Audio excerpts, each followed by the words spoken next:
Last time you discovered that the normal looks like a normal direction vector, but actually it is not.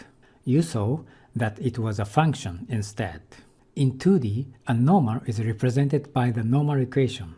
This is the normal equation in 2D. You can think of this multiplication as a dot product. You solve for y, dividing both sides by n2. This is in slope-intercept form. It's a line equation. Thus, the normal is visualized as a stack of lines. The 3D normal is also represented by the normal equation. It is the same story as 2D. You see the plane equation. This is visualized as a stack of planes. Note that the vector is represented by a column vector, and the normal is represented by a row vector. Why should you think about the basis vectors? Because they make the problem simpler. When you teach math to children, you sometimes talk about a cake. Here is a whole cake as a metaphor of a big problem. Here is someone who eats the cake as a metaphor of problem solver. A whole cake is too large to eat. Then divide the cake in half. If the half is still too large, you divide the half again until you can eat it. You are talking about an algorithm called the divide and conquer strategy. This was a strategy used by the Roman Empire. When the Romans wanted to conquer a country, they sent populists, fake religious, and so on to divide the country. Then they could easily rule a divided country one by one. This is probably too complicated for your children, so your model is a cake. A difficult problem is like a big cake. This strategy divides a big problem into many simpler problems, like cutting a cake. The disadvantage of this method is making many problems, but many simple problems are better than one unsolvable problem.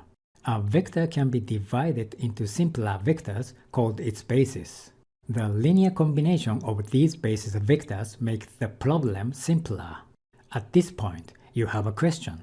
Is the basis chain the same as the vector transformation? Because when you model a scene, you transform vectors. Then, the normal should be transformed too. You know both use a transform matrix. You thought they were the same. But now you are not sure. The basis change is changing the coordinate system. You recall that when you move an object in your system, there were two methods. On the left side, you want to move the spaceship. Here is the coordinate system, the basis. The origin is also here. One way is move the ship. This is straightforward, like this. But there is another way. On the right side, you also see the spaceship and the basis. You can get the same effect by moving the basis backward, like this. This is sometimes beneficial, because your spaceship model tends to be more complex than the background stars and so on. In this way, the rendering engine doesn't move the ship at all. The ship stays where it is, and the rendering engine moves the universe around it. This is a basis change. Since the basis defines the coordinate system, these two operations give the identical results. What does a basis do? Again, a basis defines a coordinate system.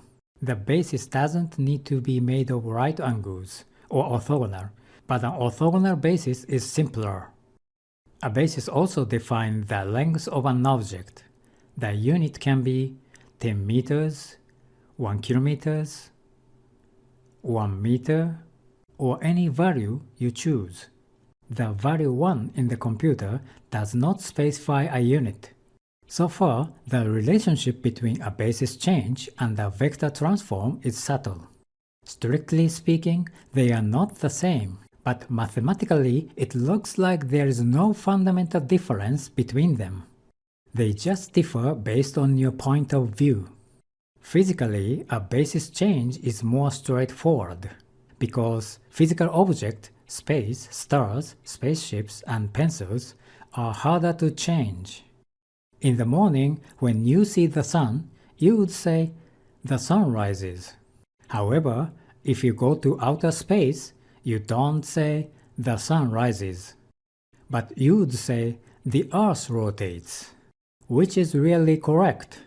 Maybe the Earth rotates is closer to being physically correct, but the sun rises is still correct.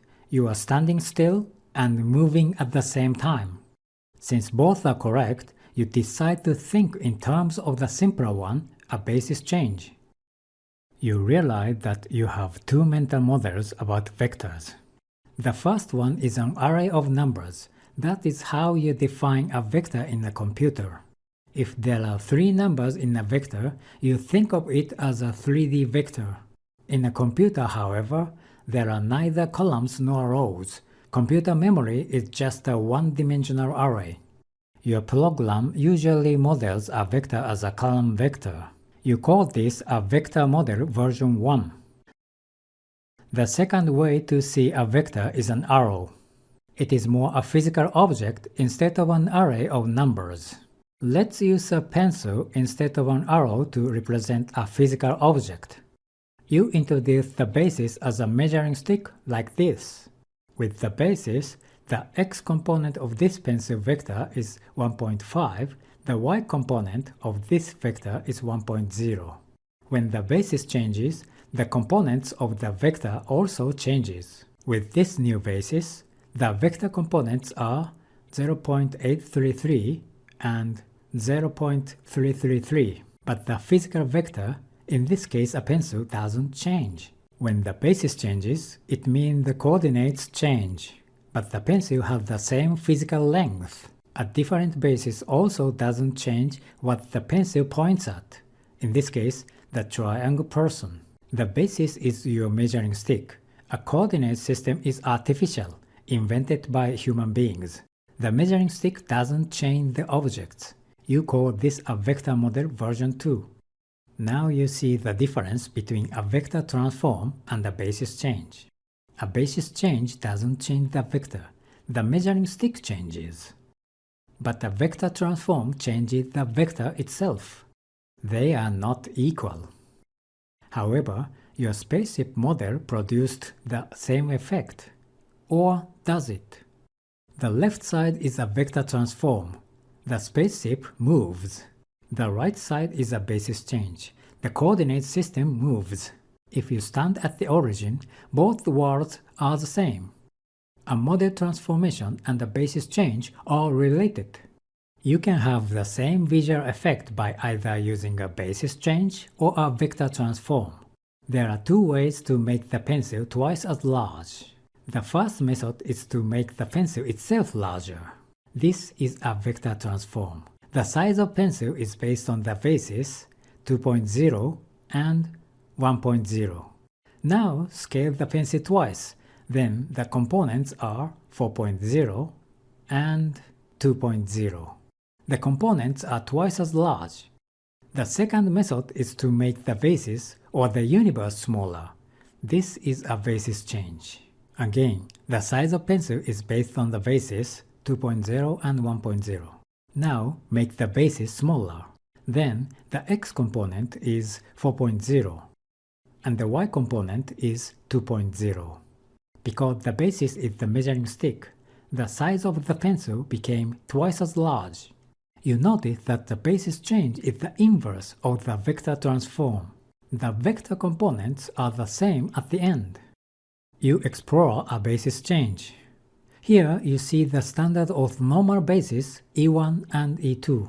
Assume they change to the new basis E1' and E2'. How do we represent a basis change? We could use a coordinate system. Do we need a third basis to represent the relationship between two bases? No, a basis defines the coordinate system. Therefore, we can use the old basis to represent the new basis. We can represent the new basis as a linear combination of the old basis. We just need coefficients. Let's see. E1' is equal to 2 times E1 plus 1 times E2. E2' equals to negative half times E1 plus half times E2. You can write this basis change as a forward matrix F. The word forward means from the old basis to the new basis. You are tempted to make this matrix just by copying the coefficients of your linear combination. However, this is not correct. This matrix should represent the change from E1 to E1' and E2 to E2'. This means f times E1, which is 1, 0, should be E1', which is 2, 1. You know that multiplying 1, 0 gives the copy of the first column of the matrix. But to make sure, let's compute it. The first element is f11 times 1 plus f12 times 0. The second element is f21 times 1 plus f22 times 0. A number multiplied by 0 is 0, so you can remove those. A number times 1 is that number. Then this must be equal to E1'. Therefore, the first column is 2, 1. You can calculate f12 and f22 in the same way. E2 will be changed to E2'. You multiply f and E2. You know this 0, 1 vector gives the second column of f, but you will compute it. The first component is 2 times 0 plus f12 times 1. The second component is 1 times 0 plus f22 times 1. Multiplying by 0 gives 0, and multiplying by 1 has no effect. Thus f12, f22 should be equal to negative half and half. Now you know the matrix F. You can also think of the backward change from the new basis to the old basis. The backward matrix B is the inverse of F.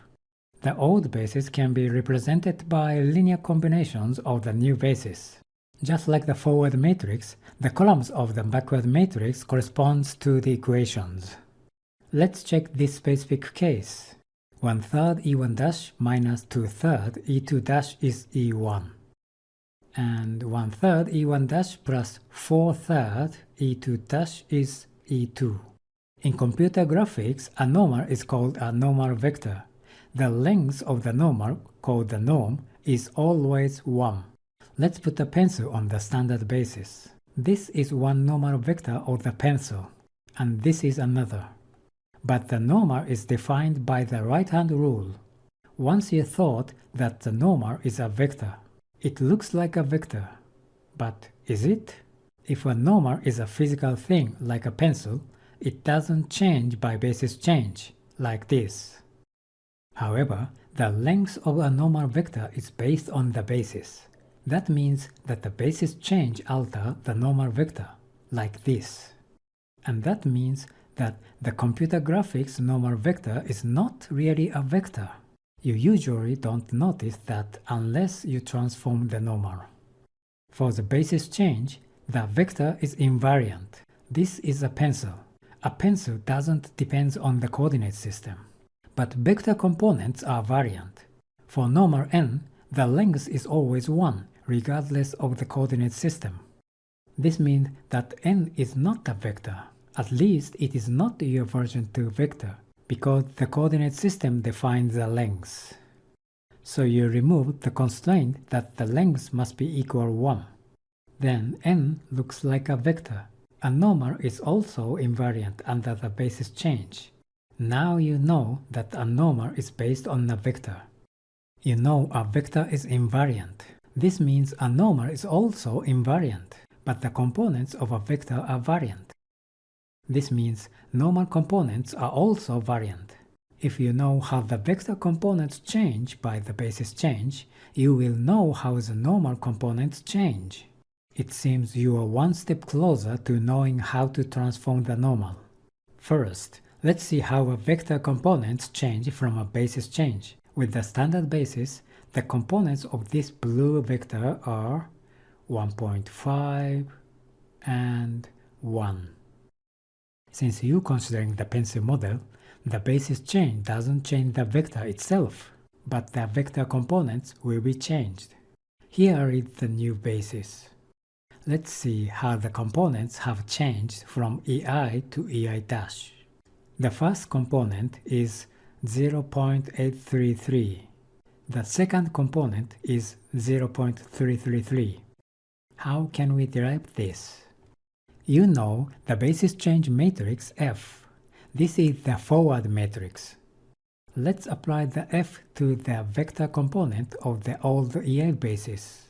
Calculating the matrix multiplication, you got 2.5 and 2.0. This is not equal to the vector component of the new basis. What did you do wrong?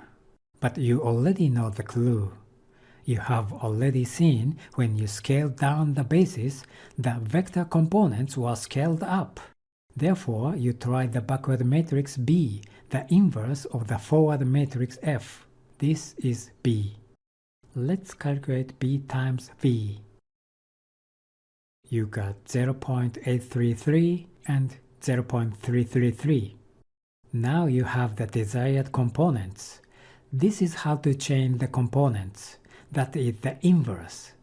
Inverse? Interesting. So far, you know how to change the basis, how to change the vector components based on the basis change, and the relationship between a vector and the normal. What you still want to know next is how the normal components change when the associated vector components change. Thank you and see you in the next video.